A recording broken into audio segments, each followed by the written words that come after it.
Welcome to SN Chaudhary Physics classes at BD Gurukul. Today I am going to start Physics for class 12 session 21-22. ये आपके 21 से 22 session का ये पहला class है। आज से हम फिजिक्स स्टार्ट करने जा रहे हैं। यहाँ पर मोस्टली प्रॉब्लम क्या होता है स्कूल में, बच्चे को कहाँ से पढ़ाएंगे तो बच्चे हैं, लेकिन बच्चे को पढ़ाएं कहाँ से, किस चैप्टर से स्टार्ट करें जिससे बच्चे का इंटरेस्ट बने। और यदि बच्चे का इंटरेस्ट बनेंगे वो अपने आप तैयार कर लेंगे। इस आधार पर आपको यहाँ पर दिखा रहे हैं। तो इसलिए सबसे पहले जैसे हम फिजिक्स स्टार्ट करते हैं तो आपने बुक में देखा होगा, 10th क्लास में भी इलेक्ट्रिसिटी के बारे में पढ़े थे। हमारे फिजिक्स में से जिनके 2 यूनिट हटा दो, एक एटम न्यूक्लियस और एक ऑप्टिक्स, तो टोटल करंट इलेक्ट्रिसिटी पर ही बेस्ड है, इलेक्ट्रिसिटी ही है। इसलिए यहाँ पर जब हम इलेक्ट्रिसिटी बताते हैं तो आप ध्यान दो कि किस तरह से क्लास करना है और किस तरह से इसकी तैयारी करनी है। इसलिए ये पहला क्लास है और पहले क्लास में आप ध्यान दो, छोटी छोटी सी बातें उसको टुकड़े में बना के देंगे और जिससे कि आप आराम से बना सकते हो, लर्न कर सकते हो। और उसी पर क्वेश्चन भी असाइनमेंट कैसे बनना चाहिए ये भी हम बना के देंगे। तो सबसे पहले आप देख लो, यहाँ पर सबसे पहले हम चलते हैं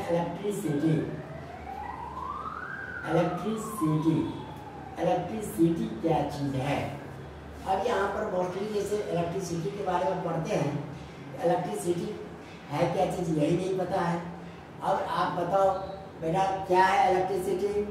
electricity is a form of energy. इसलिए पहला फॉर्म आप यहाँ पॉइंट दो, what is this electricity. Electricity is a form of energy. ये एनर्जी का फॉर्म है which enables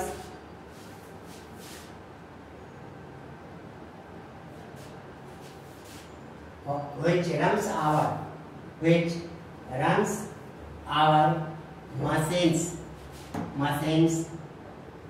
like fan, motor,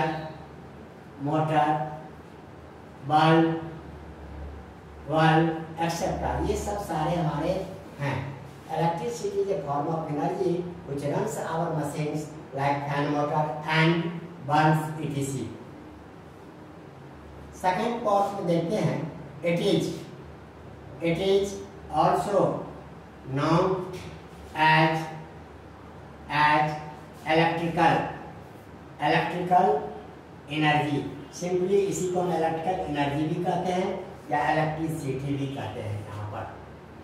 अब यहाँ प्रॉब्लम आता है, इलेक्ट्रिसिटी के form of machines, form of energy जो आपके जैसे बल्ब जलाते हो, ट्यूब जलाते हो, फैन जलाते हो, ये सारे चलते हैं इसी के आधार पर। It is one of the most convenient form of energy, can be converted from one form to other form. इट is one of the most convenient form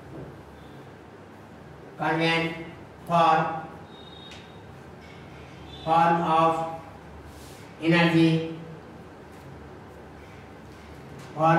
energy which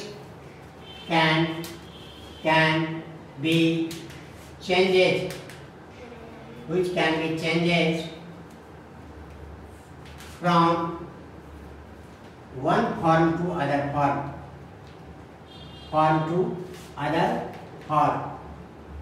ये सबसे आसान energy, it is one of the most convenient form of energy which can be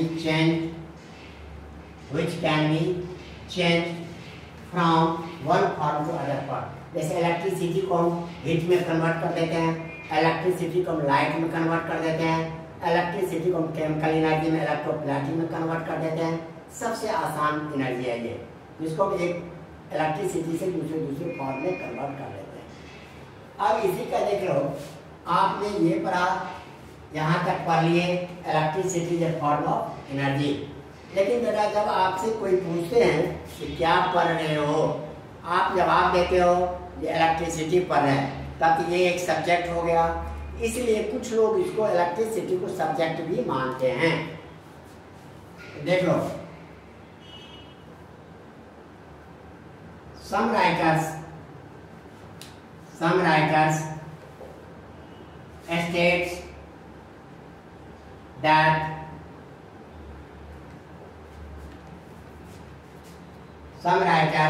states that electricity is the branch of science which deals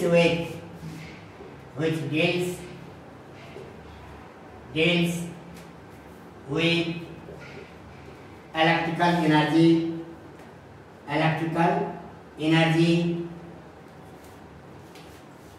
Some writers state that electricity is the branch of science deals with electrical energy and its effects, और इसके effects को explain करते हैं, like chemical effect, heating effect, ये सब सारे इसके होते हैं। अब जब ब्रांच हमने कंसीडर कर लिया, तब आपके फोर्थ में देख लो, electricity is mainly divided into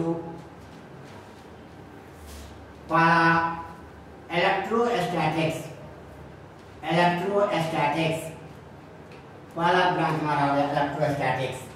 This is also known as frictional electricity.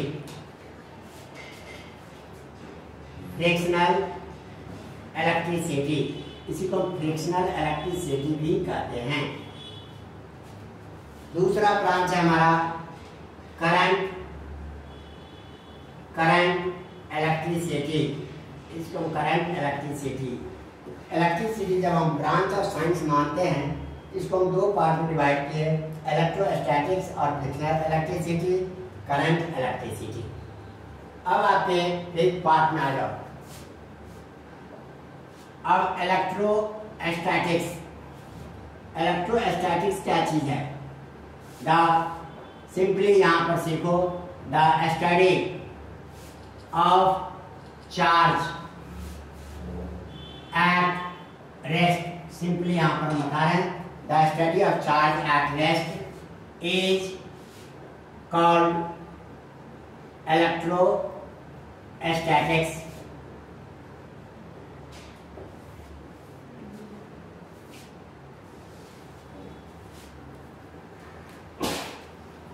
The study of charge at rest is called electrostatics.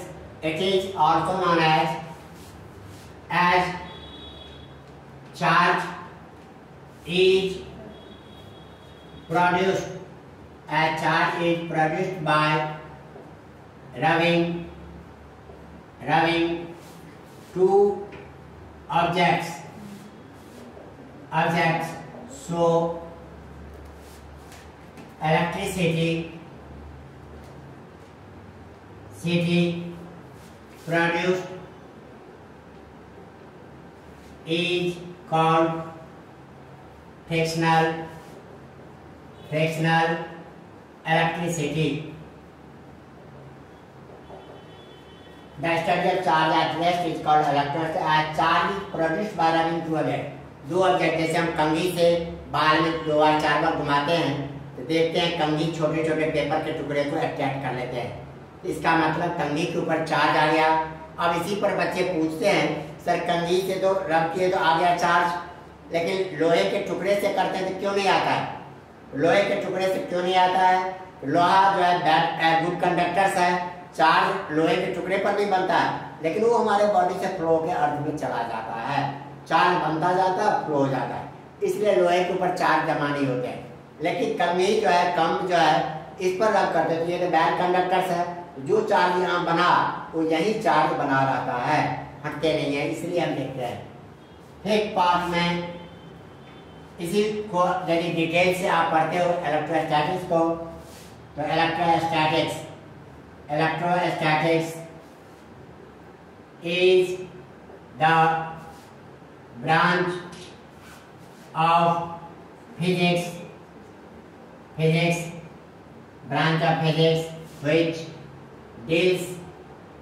which deals with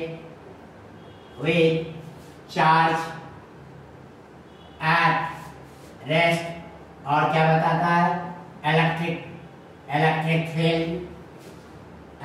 field, electric force, electric potential etc. Deals with this is called electrostatics. अब detail से हम चलते हैं, detail से ऐसे लिखते हैं, the branch of physics which deals with charge at rest, electric field produced by charge, electric force applied by charge, electric potential etc. ये सबको पढ़ते हैं, ये हमारा इलेक्ट्रोस्टैटिक्स। सिक्स में आ जाओ, करंट इलेक्ट्रिसिटी। सबसे सिंपल वे से लिख सकते हो, the study of charge in motion is called current electricity. आप सिंपली इतना लिख के काम कर सकते हो, the study of charge in motion, that is current electricity. In other words,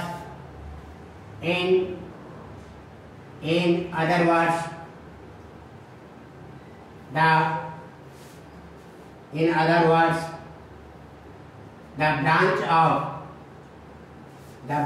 of physics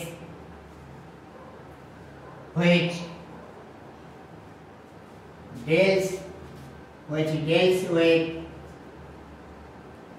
charge in motion and its effects like heating effect, magnetic effect,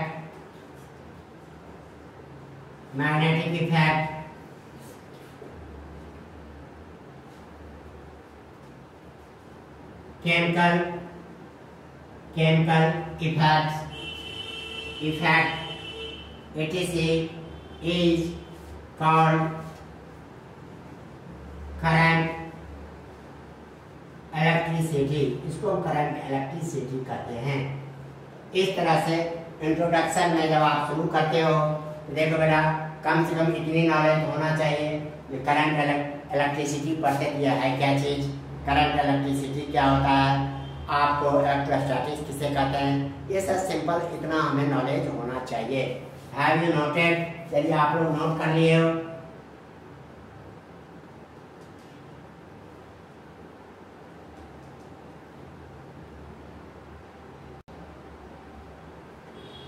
अब देखो बेटा, आपके इंट्रोडक्शन में इलेक्ट्रिसिटी क्या चीज़ है, इलेक्ट्रोस्टैटिक्स क्या चीज़ है, ये सब आपने देख लिया।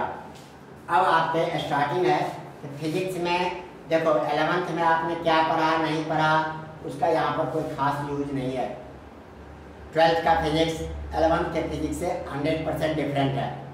अब इसमें थोड़ा बहुत कहीं फार्मूला की जरूरत पड़ता है तो वो तो बेटा थोड़ा बहुत मैथ की फार्मूला का भी जरूरत पड़ जाते हैं, नहीं तो करीब 12th का ये सारा है। अब फिजिक्स में जो भी टॉपिक्स पढ़ो तो सबसे पहले वो टॉपिक्स है क्या चीज़ ये पता करो, उसके बाद उसको हम मेजर कैसे कर सकते हैं। करने के लिए तो हमने कह दिया चार्ज बना, लेकिन चार्ज को हम मेजर कैसे करेंगे, चार्ज है क्या चीज़ ये देखना पड़ता है, उसको हम ऐसा यूनिट क्या लिखे, ये सब कुछ बातें जो आपको यहाँ ध्यान देने हैं।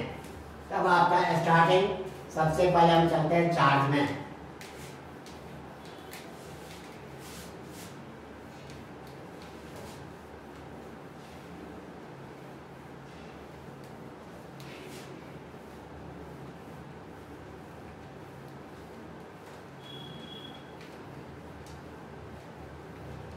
अब यहाँ पर सबसे पहले कहते हैं चार्ज में देखो, चार्ज का यहाँ पर मुझे केवल अब आप जैसे कई लोग कहते हैं चैप्टर 1 पढ़ो 2 पढ़ो, चार्ज का यहाँ पर हम सिंपल इंट्रोडक्टरी दे रहे हैं, कोई डिटेल से चार्ज के नहीं जा रहे हैं।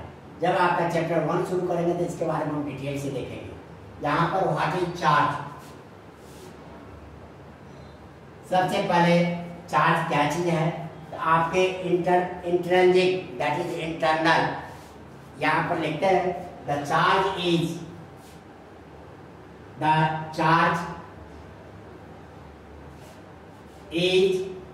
the intrinsic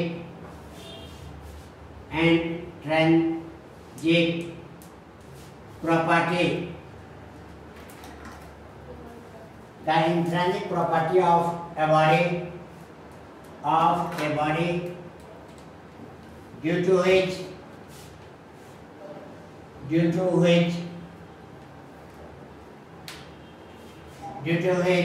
it exert electrical force on other body। अब यहाँ पर लिखते हैं चार्ज इज द इंट्रिंसिक, किसी बॉडी का intrinsic that is internal properties है। The charge is intrinsic, INTRINSIC, intrinsic means internal property of matter या body due to which it exerts electrical force on other body। जैसे हमने कंघी को रब कर लिए, पेपर के टुकड़े पर ले गए तो उन्होंने अट्रैक्ट कर लिया, इलेक्ट्रिकल फोर्स अप्लाई किया। ये सिंपल वे से हम ये लिखते हैं। दूसरी सेकंड पॉइंट में द कैरेक्टर, यहाँ पर चलो, the character state property of fundamental, यह आता कहाँ से, fundamental particles like electron, proton, etcetera. Charge यहाँ पर हम बता रहे थे, जैसे charge, the charge is the intrinsic property of matter या body due to which it exert electrical force on other body. ये एक दूसरे पर फोर्स अप्लाई करते हैं। इसी तरह से देखो दूसरा, the characteristic property of fundamental particles like electron, proton, etc. due to which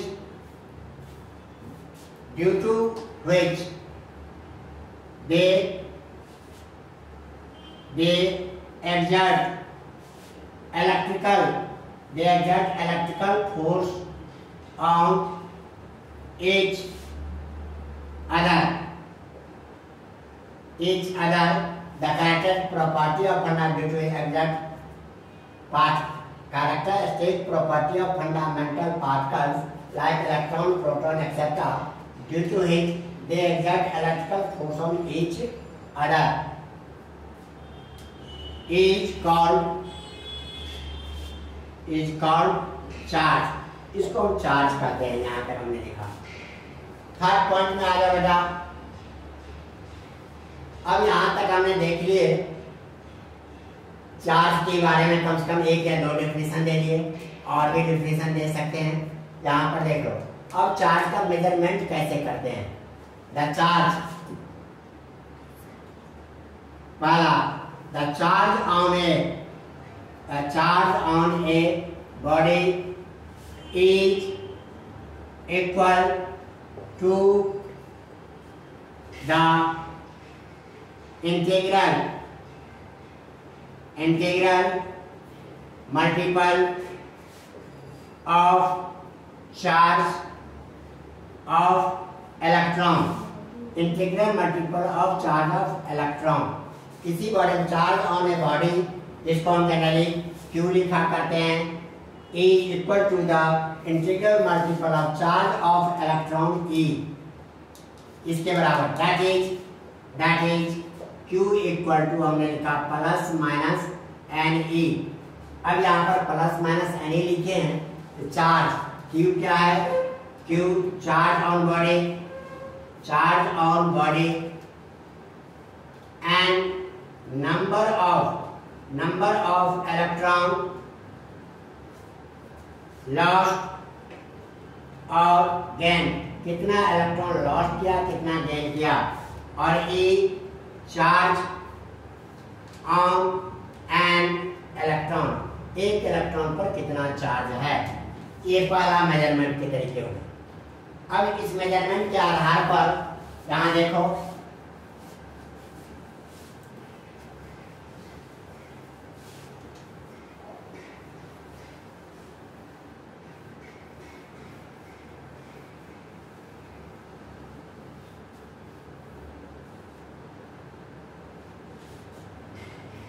यहाँ पर आपने देख लिया ये बात। अब यहाँ देख लो इस पर कैसे छोटे से न्यूमेरिकल्स आ जाते हैं। जैसे छोटे से न्यूमेरिकल्स आ गए तो आप कैसे बनाते हो। यहाँ पर क्वेश्चन देख लो,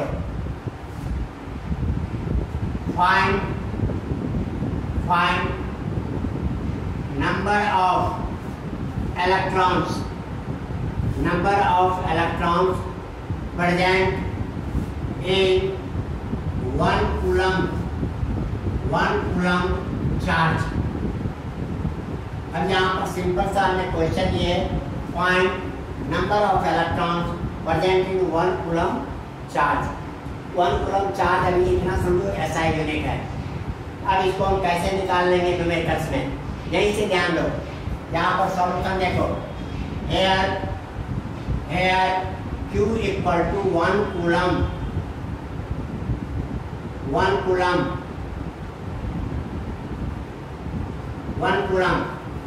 और इलेक्ट्रॉन का चार्ज कितना होता है बेटा, ये आप पहले से जानते हो, -1.60 into 10 power -19, -1.60 into 10 power -19 coulomb. और एन नंबर ऑफ इलेक्ट्रॉन निकालना है। अब आपके न्यूमेरिकल बनाते समय आपने देख लिया क्या क्या गिवन है और क्या हमें निकालना है, अपने आप दिखाई पड़ गया। Now Q equal to plus minus N E. अब इस पर वैल्यू पुट करो बेटा। यहाँ पर नंबर ऑफ इलेक्ट्रॉन्स निकालना है, इसलिए इग्नोरिंग और प्लस माइनस हमारे पास सिंपली लिख दिए Q equal to N E. अब यहाँ पर Q की जगह पर 1 लिखा, n हमें मालूम नहीं है, इसकी जगह पर 1.60 10 पावर -19। अब हमें n निकालना है, इम्प्लाइड n इक्वल टू क्या हो जाएगा, ये इसके अकाउंट में लिख सकते हैं 1/1.60 इंटू 10 पावर -19। अब ये नंबर देखते ही जो बच्चे बायो के बच्चे हैं उसका दिमाग खराब हो जाता है, इसको कैलकुलेशन कैसे करें। इसकी कैलकुलेशन सिंपल वे से करो, कोई प्रॉब्लम नहीं है। अब आपने क्या किया, डेसिमल के बाद इसमें 2 डिजिट है, 2 जीरो आप ऊपर डाल दिए, 160। और किसी का पावर माइनस रहता है उसको हम ऊपर लाते हैं तो प्लस बन जाता है। ये हो गया इंटू 10 पावर 19। अब देख लो बेटा, इसमें ये जीरो कैंसिल हो गया, 2 5 जा 2 8 जा, ये कैंसिल हो गए। अब हमारे पास बच गया क्या चीज, 5/8 इंटू 10 पावर 19। अब इसी को आगे बढ़ाने के लिए अब 5 को 8 से डिवाइड कर दो, ये हो गया आपके 0.625 10 पावर 19।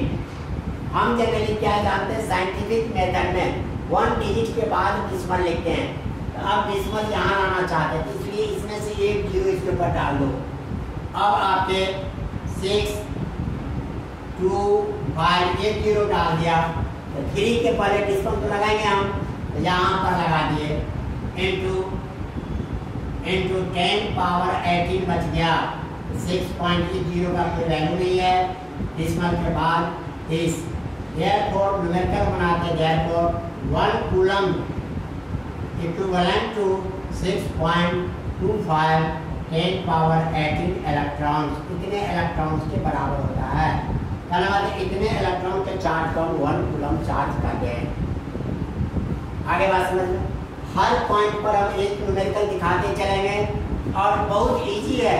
12th में छोटा छोटा न्यूमेरिकल्स है और यही छोटे छोटे पॉइंट आप छोड़ते चलोगे, अरे ये क्या पढ़ने की चीज़ है, तो आगे चल के यही परेशानी का कारण बनता है।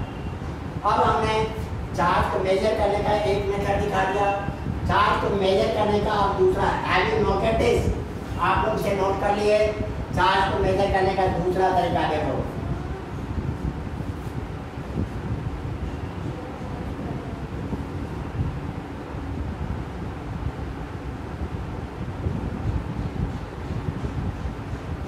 अब चार्ज को मेजर करने का दूसरा तरीका, पॉइंट नंबर 3 बी,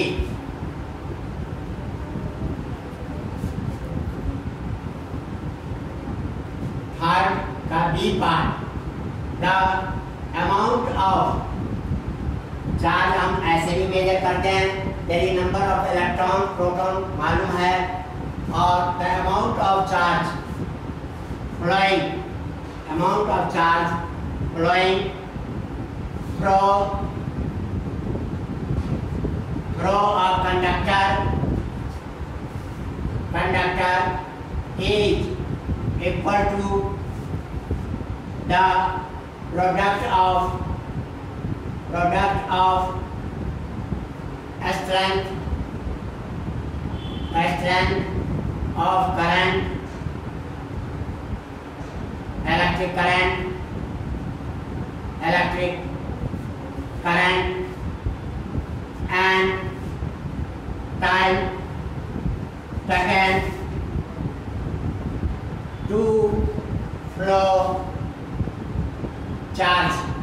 आपने that is, देखो, amount of charge flowing through a conductor is equal to the product of a strength of current and time taken to flow. That is Q equal to आपके IT, ये हमारा formula बन गया। Here Q equal to amount of charge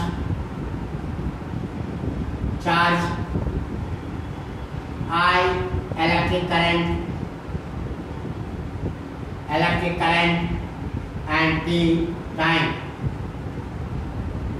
अब आपके इसी के ऊपर एक छोटा सा न्यूमेरिकल देख लो बेटा, ये स्पेशली नीट वाले को ऐसे छोटे छोटे न्यूमेरिकल पूछते हैं और जवाब नहीं दे पाते हैं।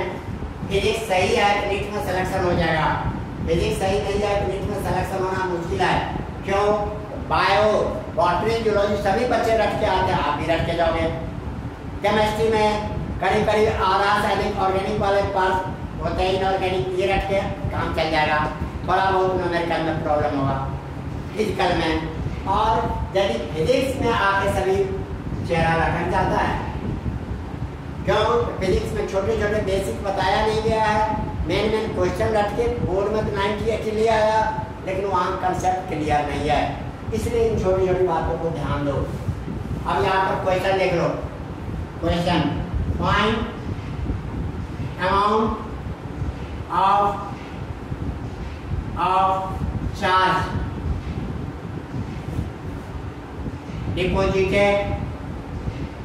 deposited by 5 ampere current flowing through a conductor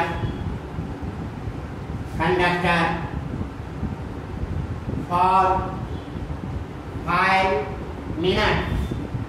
हमने यहाँ थोड़ा सा चेंज कर दिया, मतलब अमाउंट ऑफ चार्ज बताना है। अब आपका इसका सॉल्यूशन निकालते हो कैसे, देख लो। Here Q equal to R, पहले यही पूछ दिया इसने। अब यहाँ पर deposited bye 5 ampere current, that is I equal to 5 ampere. Time अभी आपके फॉर्मूला है, कितना होगा आंसर बता दो। Q equal to IT, 5 into time है, I into T, आंसर बताओ बेटा, कोई आंसर बोलो। सिंपली बच्चे क्या करते हैं, 5 into 5 कर देंगे, 25 दैट इज राउंड। क्योंकि हमें मेजर करना है एसआई यूनिट में। T इक्वल टू यहाँ पर 5 मिनट है। आप इसको ये देख के बच्चे फौरन मल्टीप्लाई कर देते हैं। आपको 5 into 60 करके ये सेकंड में कन्वर्ट करना पड़ेगा। नाउ अब आप लिखो Q इक्वल टू IT, यहाँ पर आप यहीं पर नोट कर देते हैं। Q इक्वल टू 5 into 60, ये कूलम हो गया। अब यहाँ पर ये इतने कूलम चार्ज जमा हो गए किसी भी पॉइंट पर। अब यहाँ पर 3 पॉइंट क्या है, 1 2 3 में से कोई भी 2 आपको मालूम रहेगा, तीसरा नहीं रहेगा। आगे बात समझ में। अब आपके 4th पॉइंट आ जाओ।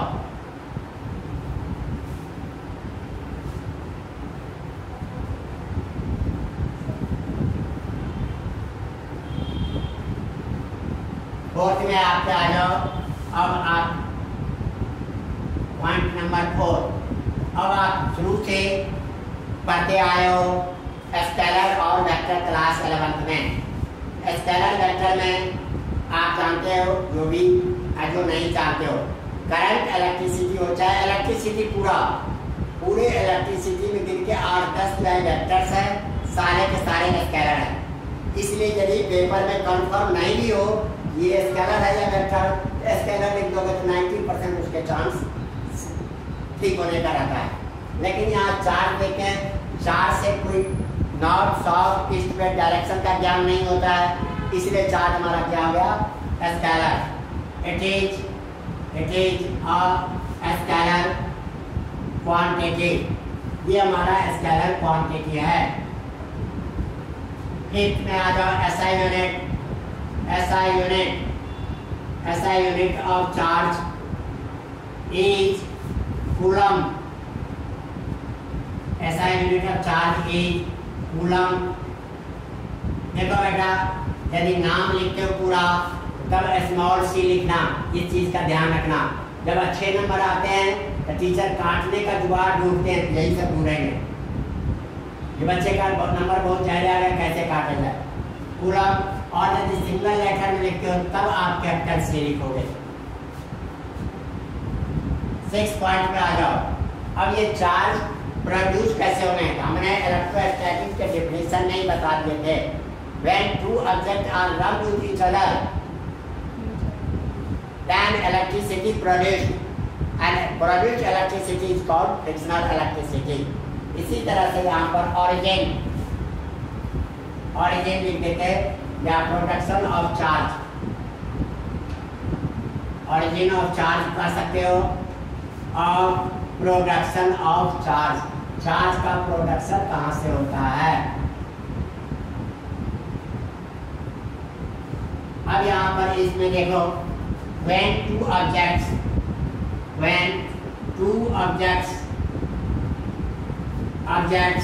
are rubbed with each other, when each other one loses electrons and other gains electrons। ये सिंपली बात हो गया। जैसे आप अभी पसीने आते हैं हाथ में, आप ऐसे रब करते हो तो गंध निकल के, चाहे इसका निकले चाहे इसका निकले। उसी तरह से आप देखते 2 ऑब्जेक्ट को हम रब करेंगे, एक ने इलेक्ट्रॉन लूज कर लिया, एक ने इलेक्ट्रॉन गेन कर लिया। One which loses electrons is called positively charged, and other which gains electrons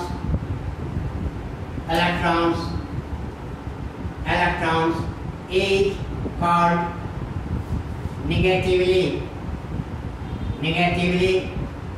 negatively charge, जिसने इलेक्ट्रॉन लूज किया charge negatively charge body.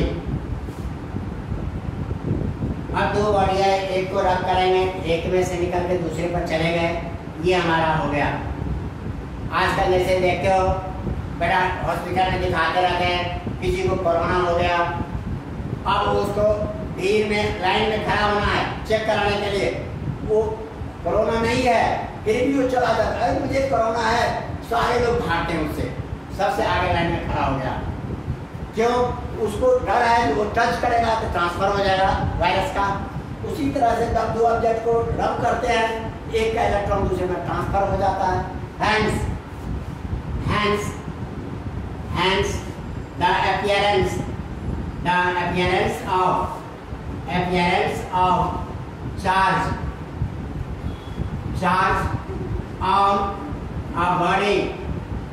on a body is due to transfer of electrons।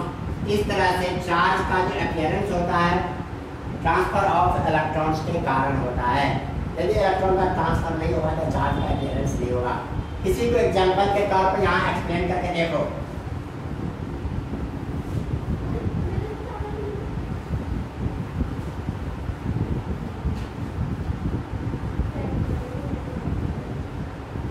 अब यहाँ पर देख low electron को transfer कैसे करते हैं। जैसे देख लो बेटा ये Na सोडियम एटम है, you know atomic number of sodium atom is 11 और इसका electronic configuration 1s2 2s2 2p6 3s1। Number of valence electrons या नंबर ऑफ इलेक्ट्रॉन्स, यहाँ पर नंबर ऑफ इलेक्ट्रॉन्स हमारे पास कितना हो गया 11। इसके कारण चार्ज कितना हो गया, चार्ज -1 चार्ज होता है इलेक्ट्रॉन का, -1 × 11 दैट इज -11। और इसमें नंबर ऑफ प्रोटॉन कितना है, जितना एटॉमिक नंबर है दैट इज Z 11। इसलिए इसके कारण चार्ज कितना बन गया, चार्ज +1 चार्ज होता है प्रोटॉन का, +1 × 11 दैट इज +11। टोटल दोनों ऐड करने पर क्या होता है 0। किसी भी एटम में number of electron and proton दोनों इक्वल होते हैं और जिसके कारण एटम क्या होता है न्यूट्रल हो गया। इस पर चार्ज है दिख रही है, जितना इलेक्ट्रॉन है उतना ही प्रोटॉन है। Hence an atom is neutral, इसलिए एक एटम न्यूट्रल होता है।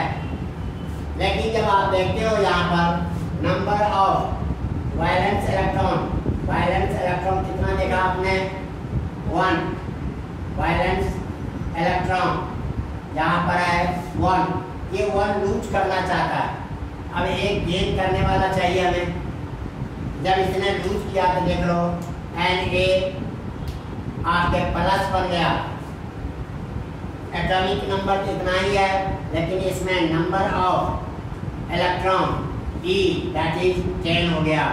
इसके कारण चार्ज कितना हो जाएगा -1 × 10 that is -10। Number of P that is proton 11 का 11 ही है, ये नहीं निकला है। इसके कारण चार्ज कितना हो जाएगा +1 × 11 दैट इज +11। ये +1 एक्स्ट्रा बच गया ना, इसलिए ये Na जो है Na+ इज पॉजिटिवली चार्ज। अब कहोगे सर इसमें लूज क्या दे गेन करने वाला चाहिए, तो शॉर्ट में हम आपको दिखा देते हैं। Chlorine 17 1s2 2s2 2p6 3s2 3p5। Number of valence electron इसमें आपके हैं 7। इसको 1 चाहिए ऑक्टेट पूरा करने के लिए, लेकिन आपने देख लो पहले इसमें Cl17 में number of P E that is 17, इसके कारण charge -1 into 17 that is -17, number of P that is 17 plus 1 into 17 that is plus 17। Result क्या हो गया? इस एटम का भी चार्ज 0 है, एन एटम इज न्यूट्रल। और इस पर देखो बेटा ये चार्ज न्यूट्रल हो गया, जब ये एक इलेक्ट्रॉन गेन करेगा। Have you written this side?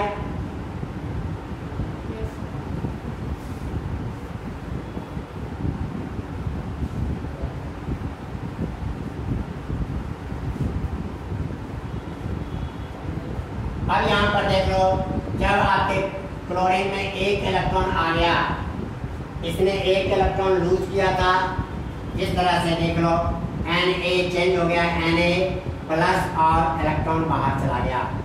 ये इलेक्ट्रॉन जब इसके पास आएगा chlorine minus, this is negatively charge atom, ये निगेटिवली चार्ज एटम हो गया। Hence appearance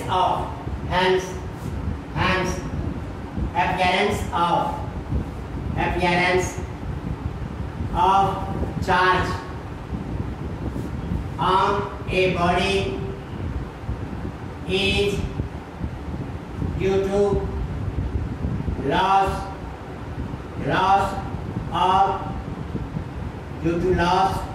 or gain of electron. अब यहाँ पर इलेक्ट्रॉन के लॉस और गेन के बारे में इतना आपने देखा, ये इंट्रोडक्टरी आपने देख ली। अब इसके बाद हम चलेंगे, जब एक बॉडी ये देख लो, ये प्लस है और ये माइनस है, इसमें इतना ध्यान दो, इसमें लैक ऑफ इलेक्ट्रॉन है और इसमें एक्सेस ऑफ इलेक्ट्रॉन है। जब इनको एक वायर से जोड़ते हैं जिसमें एक्सेस इलेक्ट्रॉन है, यहाँ से इलेक्ट्रॉन फ्लो करेगा, इसका मतलब चार्ज फ्लो किया, चार्ज मीन्स इलेक्ट्रिक करंट। तो नेक्स्ट टॉपिक हम आपको इलेक्ट्रिक करंट बताएंगे, नोट कर लो। Thank you.